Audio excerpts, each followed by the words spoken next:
Hello and welcome to the University of Washington Livable City Year webinar. We're excited to see so many of you joining us. And the purpose of this webinar is to provide information and answer your questions about the University of Washington Livable City Year initiative and its request for proposals. Today's presentation and Q&A session will be hosted by myself, Jennifer Otten from the School of Public Health and one of the co-faculty directors of Livable City Year. And I'm Brandon Bourne. I'm also a co-director of LCY, and I'm a faculty member in the Department of Urban Design and Planning. And I'm Jennifer Davison. I'm the program manager for Livable City Year.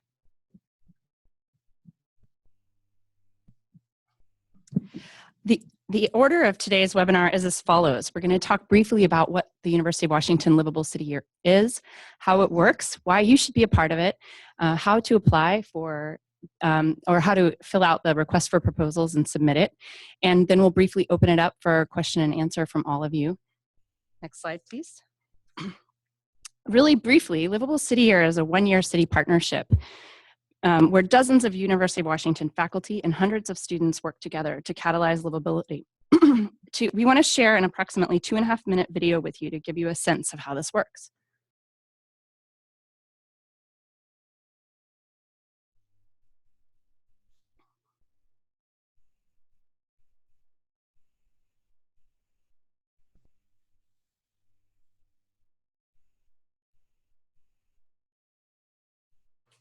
We're not sure the sound is is working on your end. Let us know if you can hear it by typing in if you can hear the sound on your end.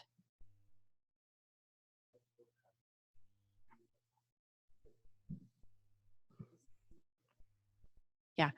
All right, we're going to pause on the video. It seems like some of you aren't able to hear it right now. And we're going to talk about the University of Washington Livable City Year. So basically, what this is we work in partnership with one city over a full year. And the scale of the engagement of this project, next slide, please, is we work with about 15 to 20 projects, which is about the equivalent of 15 to 25 courses and 15 to 25 faculty. These faculty come from all campuses of the University of Washington, and within these classes, there's about 500 students enrolled, and they spend about 40,000 plus hours of student time on projects that are of interest for the city, county, or municipal partner. The proposed cost for this project is $200,000 to $350,000 per year, and we will explain what that money is. We'll talk about the money later on in the presentation.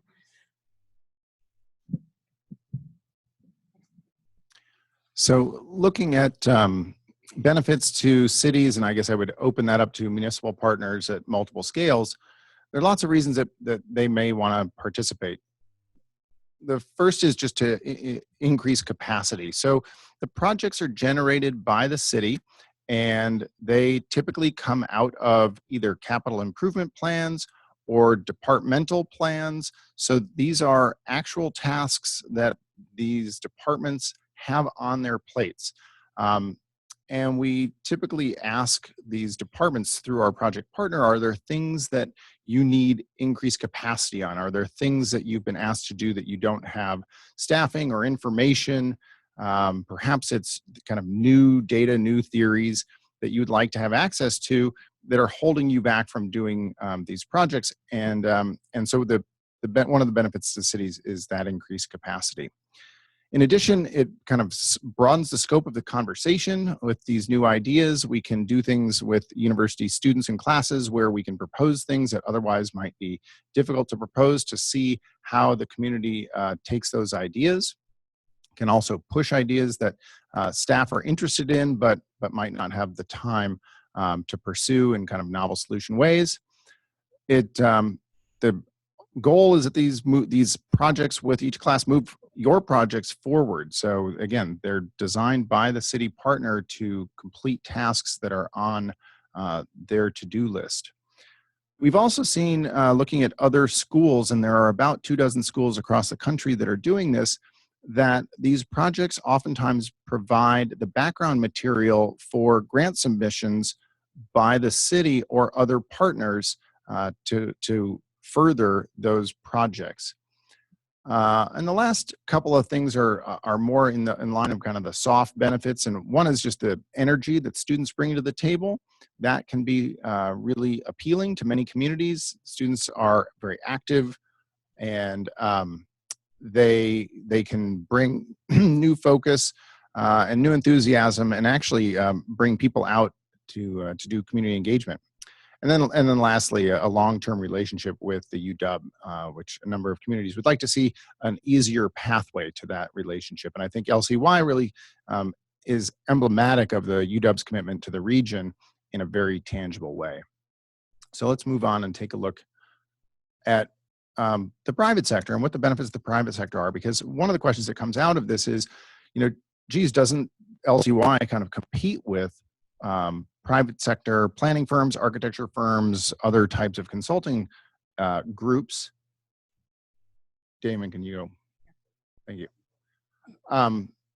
So one of the things that it offers is groundwork for projects. So to give an example of what that might be, is that we might have an local architecture firm working on an architecture project that would be otherwise very difficult to fund, given the amount of exploration that a city might want to do. You might want to examine, like an Oregon city did, 3 different locations for a new city hall that had 3 different major ideas around programming.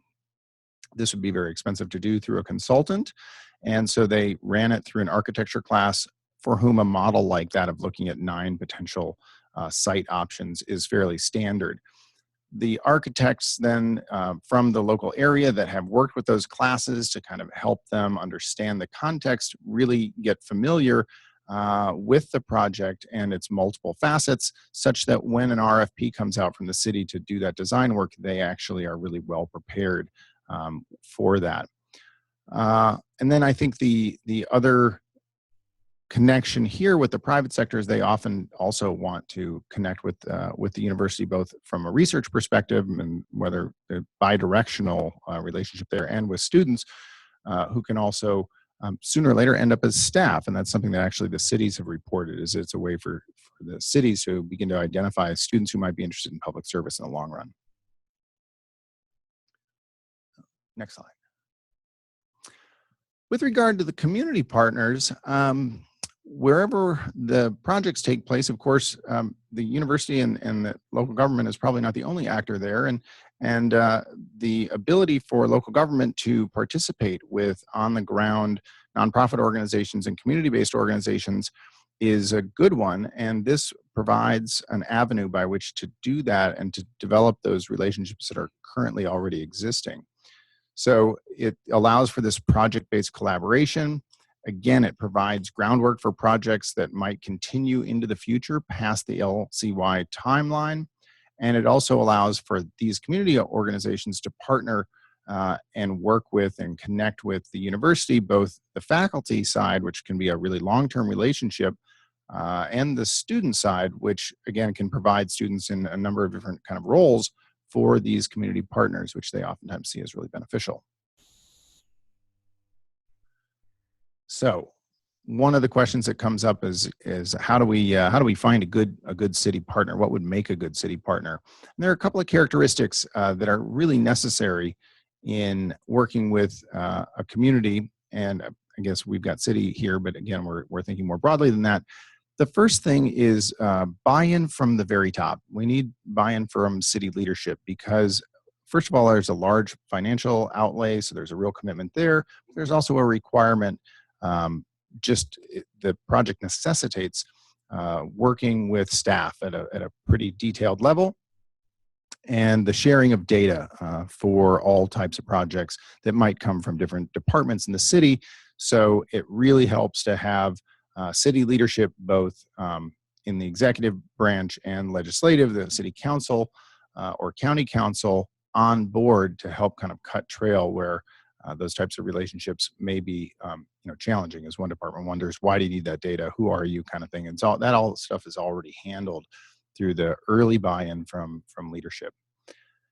I mentioned earlier that the projects they already exist in work plans.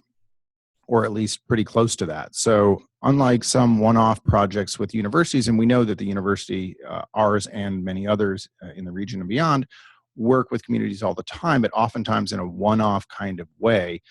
And it might be even kind of a friends relationship, long-term professional relationship that the person calls the university and says, hey, I got some work to be done, or vice versa. Faculty calls a departmental member and says, hey, do you have anything at the Department of Planning that might be interesting for my class?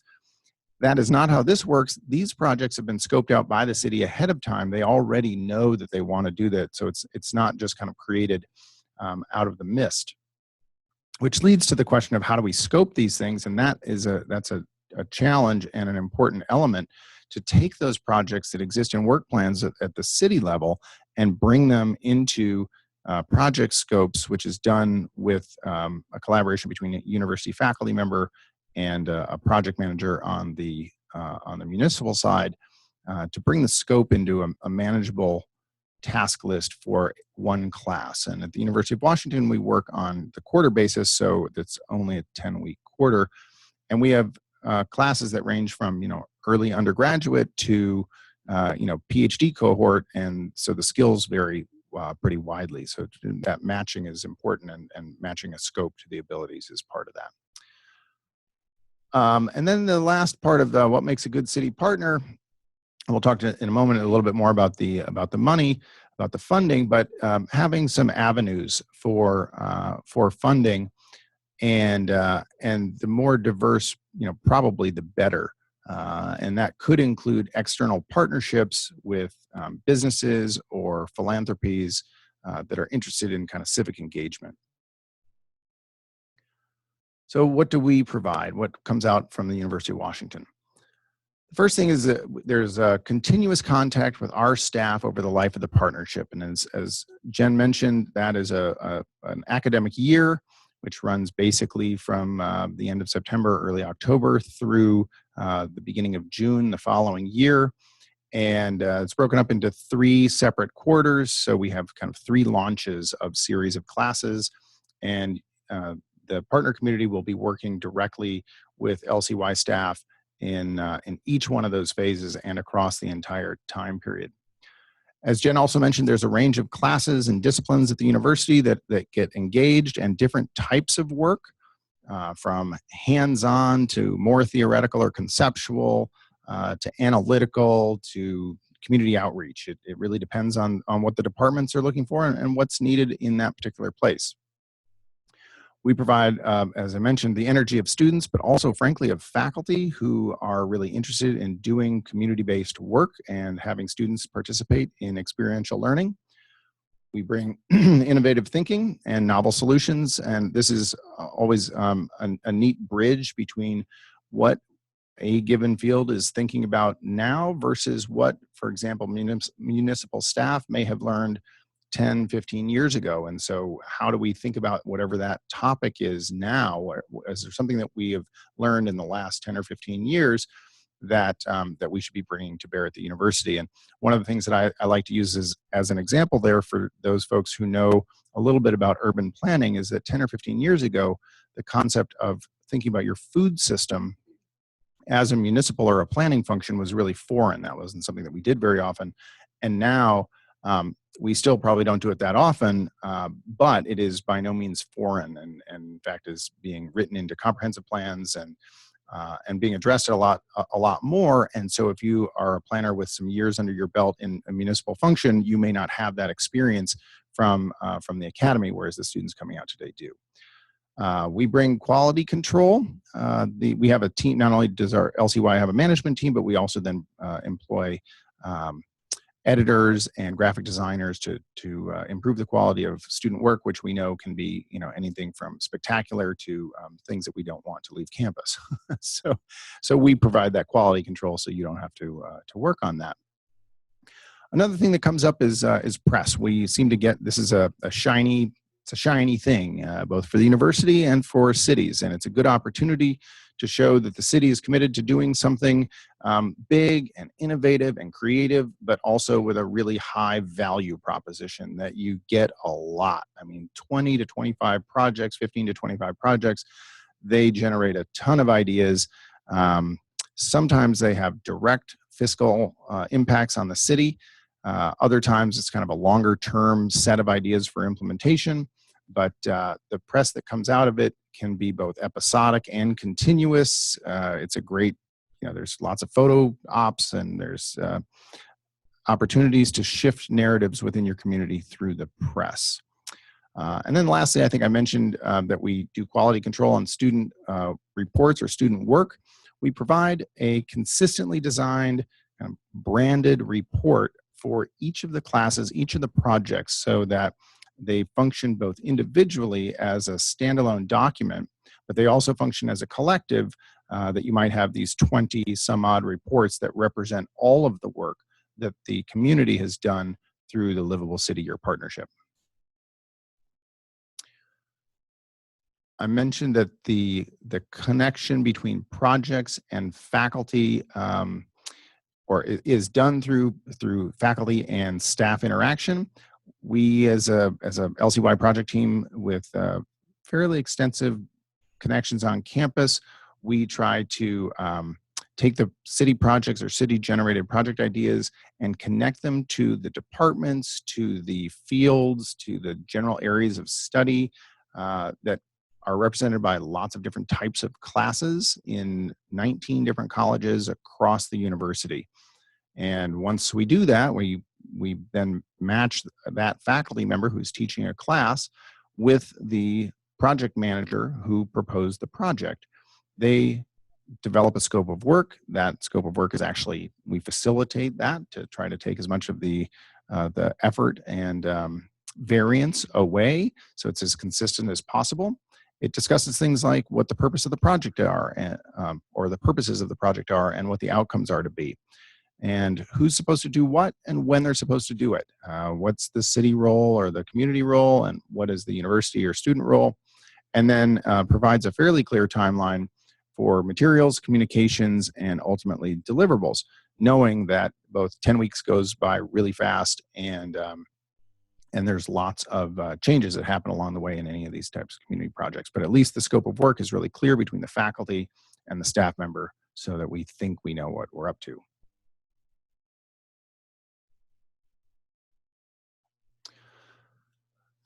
I think this is my last slide, and this is always the fun one. That's why they gave it to me.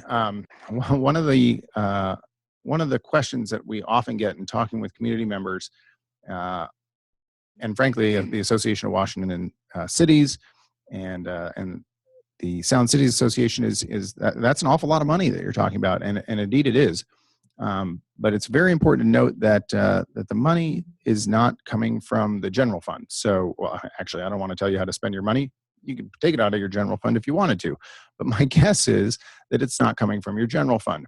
Where it probably is coming from is the project and line budgets, or project budgets of your line agencies. So the Parks Department is going to have some projects that they're interested in, and they will have some funding.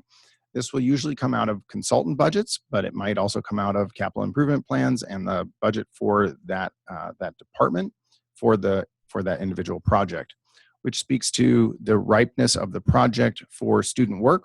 We have heard from lots of other LCY type programs across the country that you really want to bring students in and the university in at the early phases. That's where we can do a lot of good and provide probably the best value. If you had a project that is almost wrapped up, then the students probably, there's less value for them to add. Which means that if you're thinking about a department that has a consultant budget and these projects are coming in, imagine that you had just 15 projects and 15 or so projects, and you build them out at about $10,000 to $15,000 a piece. For that type of early consulting, that you get really quickly up to your $225,000 $250,000, and it's very consistent with the level of funding that one of these departments might do. In fact, it's generally considerably less. One of the things that we learned out of the Oregon partnership, where this began, a number of small cities in Oregon have said, yeah, it sounds like a lot of money, but we've gotten our money back and then some, usually within the first year or two. And it's important for the academics who don't really know how cities, particularly budgetarily, operate, that this amount of money is something that we put in our consultant, budgets and in our departmental line budgets pretty regularly. So hopefully that takes a little heat off of that line. And another opportunity is to look to community partners that might help defray the cost. And we've seen this come from at least two other sources, one being the development community. If you're looking at projects that have to do with urban development or redevelopment, then sometimes the firms that are engaged in those locations like to bring in the university as kind of a neutral convener to do some analysis, and they're happy to pay to have that done. And then also the last one might be a corporate or philanthropic organization that would like to support local economic development, community and placemaking, and might just kind of bankroll a certain percentage or amount for that. So those are ideas in terms of the funding. What the funding provides, it's pretty clear. It's not a rich budget, and it's stripped down to some really key lines for the mission of the capacity of the program. It funds the key line is the program manager's line. That person works with a program manager at the municipal side and does the vast amount of communications and coordinations for the whole project. Then there's faculty directors, Jen and I, and our job is to try to herd the cats of faculty and get them on board and find the right faculty mix. And then we have a set of staff members that I mentioned before, editors, graphic designers, and a series of student assistants who can do all sorts of things from documenting and filing and managing the material that comes about. We also provide some faculty instructional support. So for faculty that participate, we offer the ability to get to and from the site, plus anything. We offer them, I think it's up to $500 and perhaps more if they need it, depending on the project, for instructional capacity building. So if they needed a piece of software or something like that, we can do that so that they can meet the goals of the contract. And then the final reports, not only are they supported with an editor and a graphic designer, but then there's the production itself.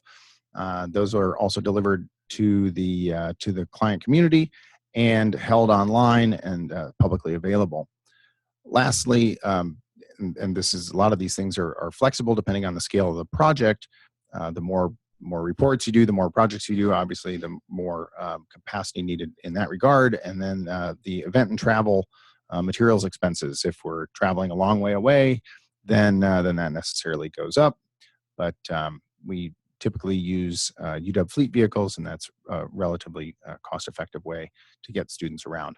So that's kind of where the money might come from, and certainly where it goes. And I'm going to pass it off to Jen Davison.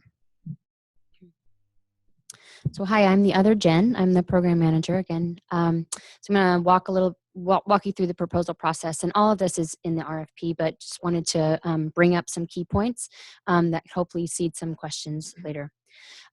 So we are welcoming that cities, counties, special districts, and tribes are welcome to apply. And the timeline we're looking, the proposal deadline is February 15th.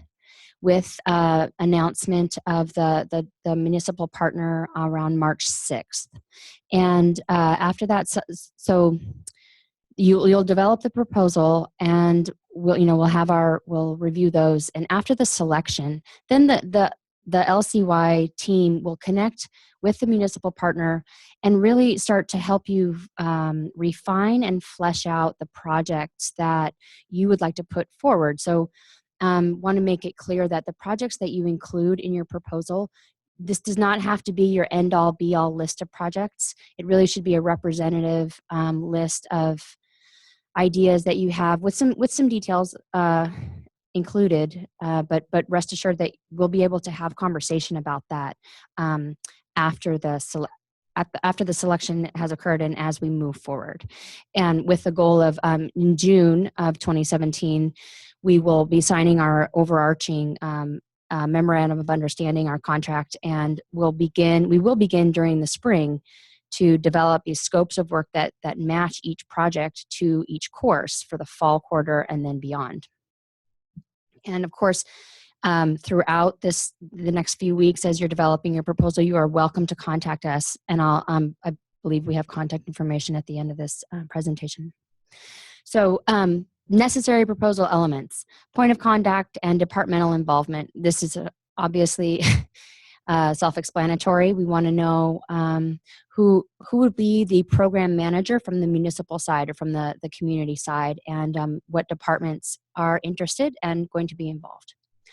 Again, a representative project list of proposed potential projects with some details for each of those projects. And again, this doesn't have to be set in stone, but want to get a sense of the breadth and the scope of the projects that you're interested in, as well as a community engagement plan. So this is something that is unique or more developed, I guess, for University of Washington as compared to other institutions. Well, anyway, we're focusing on it, where we want to be clear about how you will be involving community partners. We're really interested in developing those collaborations, helping you to develop those collaborations, and leveraging those existing relationships that you have with your community groups. And we'd like to see how you would like to engage them within the LCY framework. We also need letters of support from governmental or community leaders. So that would include, of course, the community partners, as well as the leadership that Brandon had mentioned. It's critical that there's some top-down buy-in and really excitement and leadership that is evidenced by these letters of support. And then, of course, other resources that are listed in the RFP. All right, so evaluation. Once we receive all of the proposals, February 15th, we have a selection committee that is made up of all of us on the LCY leadership team, as well as staff who we've employed this year and students who we've engaged this year, and our city partner from this year. And we'll be looking at each proposal with the following key elements in mind. Leadership support, again, top-down leadership support is critical. Level of fit with the LCY impact areas. And these impact areas are under the broad definition of livability. So economic viability, social equity, inclusion and access, and environmental sustainability. So projects that strive to increase your capacity in those areas will be a good fit with us. Level of community support and engagement. Again, we are excited to help leverage those and enhance those partnerships. Real impact. We want to be able to help move projects forward. And although the projects that are, the pieces of the projects that are undertaken by coursework aren't necessarily the entire end of your project on the city end or from the municipal side, we want to make sure that what we're doing, what our students are doing with you, has real impact in your community. We're looking for a diversity of projects across disciplines, across sectors, across departments. Clearly, financial support. You do not have to have this set in stone, but you'll want to make sure that you can secure financial support for this partnership. And then a real clear understanding and adherence to the academic calendar and the logistics that are required for this relationship. As Brandon mentioned, it is a 10-week quarter, which everyone knows goes by really fast. And the sooner we can get students supported with materials and communication with the project managers on the municipal side, the better. And so clarity on your end in your proposal about how that will work will be very helpful. And finally, the ability for us to match, and this is a practical variable here, the ability for us to match the work that you have and the projects that you've identified with faculty on our campus. Now, UW is giant and has many colleges and units and 3 different campuses that are all involved in the Livable City Year program. And so this, we're really excited about how many people across campus are ready, willing, and able to engage from the faculty side. However, there might be something that we just can't do. So these are the main characteristics that we're looking for in the proposals. So again, the proposal deadline is the 15th, and I think we're now ready to go towards the question and answers. If you have any questions for us.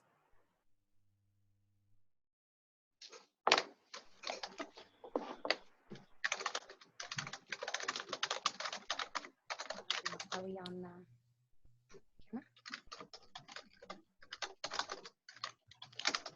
camera? Everyone should be unmuted at this point. So if you have a question, you may either type it into the chat or you can just speak up.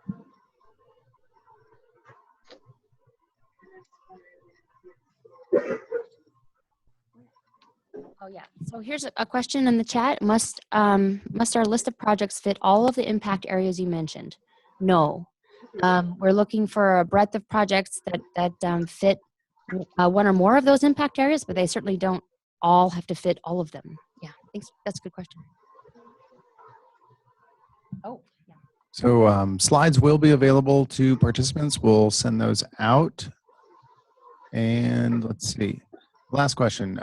Livable City Year is it's essentially a full year. And in fact, the relationship probably lasts more like 16 or 18 months, but the students are engaged for 3 quarters, which begins at the beginning of October, end of September, something like that, and it runs through the beginning of June. So classwork is done then, but there's a bunch of kind of report preparation at the end and logistics and ramp up at the other end.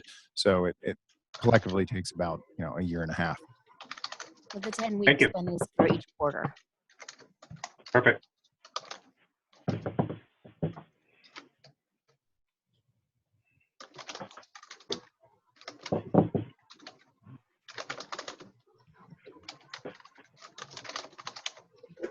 If anyone has attempted to ask a question via their microphone, we haven't heard it, just so you know, to go ahead and type in the question if we haven't heard you.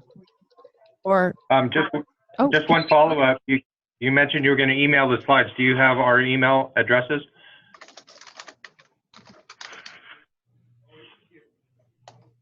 Oh, okay. We'll post this on the LCY webpage, lcy.uw.edu,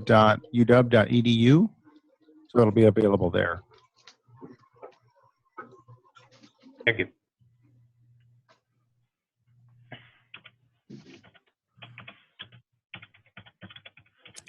Yeah, so there's a question about whether we might have regional agencies like PSRC eligible, or would they be eligible? And I think one of the rationales for this type of project, and this is relatively new for the University of Washington, and it's relatively new as a national model of university engagement. But one of the ideas behind it is to have enough of these projects happening in a community to be impactful. So the larger the region, the more challenging it might be to demonstrate impact. Now, there are some regions that make pretty clear sense and have a sense of identity. And I think about counties as a good example. And I know the University of Minnesota uses a county model as an aggregator of projects for small communities, unincorporated areas, and cities, with an overarching theme, to the project. So counties become a place that can work. If we were to look at something like the regional government agencies, I think we'd be open to that discussion. So yes, they're certainly able to apply, but we would be looking certainly for how they would be narrowing down and figuring out impact. the next question is, can we submit multiple projects in our application and with your help narrow it down if we are selected? Absolutely. Right now, for our pilot year, we're working with the City of Auburn. And I think they submitted something like 48 projects. And we've had a really great time working with the city and trying to figure out the best. One of the nice things about working over a year is just having that opportunity to figure out, what the best course match is and the timing of the projects based on the need of the city. And in some cases, we've even taken some projects and spread them out into multiple phases across 3 different courses. So we've done this lots of different ways, and it's just really great to have that conversation at the outset and really think creatively about how to do it. So yeah, absolutely, we can help you narrow it down, and we can also help you define it a little bit better if you're feeling like you're not sure which way to go with it and what resources we have on our end.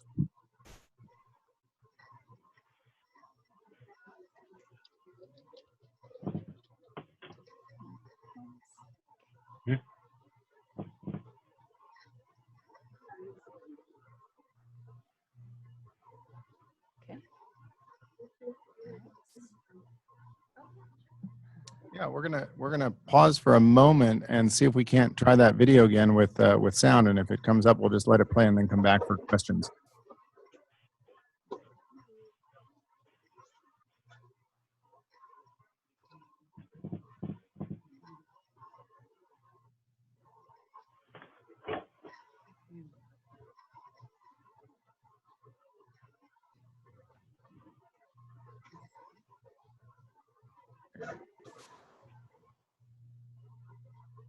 Cities are always looking for ways to improve, whether that's by increasing quality of life or reaching economic, social, or environmental goals. Yet, at a local level, change is often hard.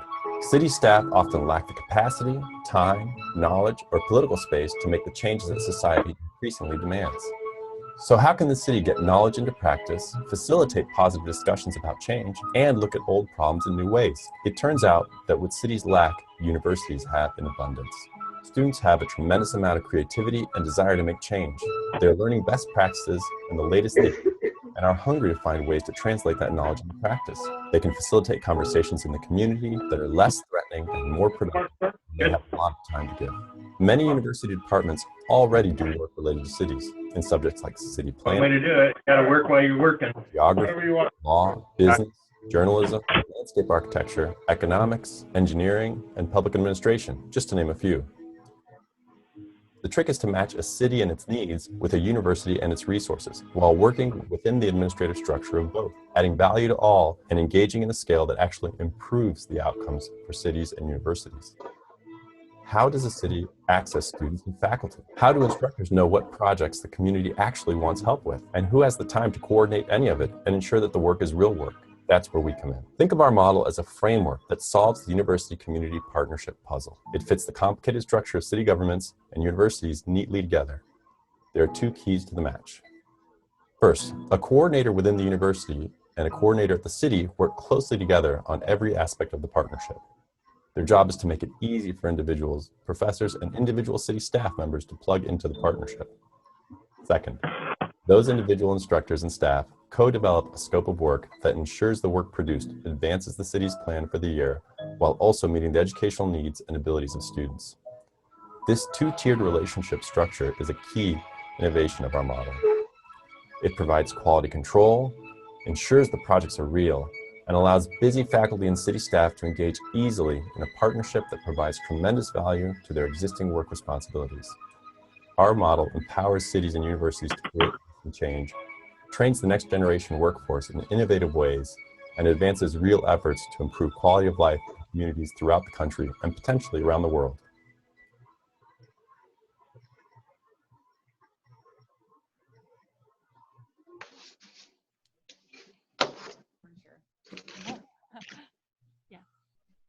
So if there are any final questions, we're happy to take them, or you're welcome to reach out to the, oh, are we not on? Or you're welcome to reach out to the team via email or phone. And here's our contact information again, I think. Maybe.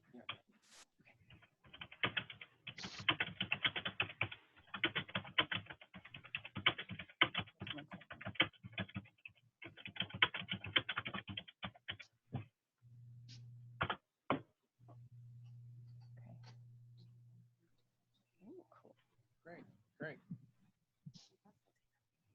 So we should have those slides up today. Excellent. Terrific. The slides should be up by the end of today. I don't. Thank you. Could we put it in doc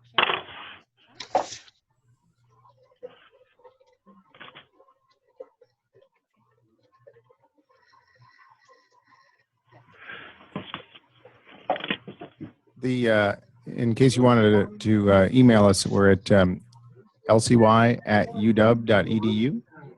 Oh, sorry, uwlcy@uw.edu. In case you wanted to email us directly.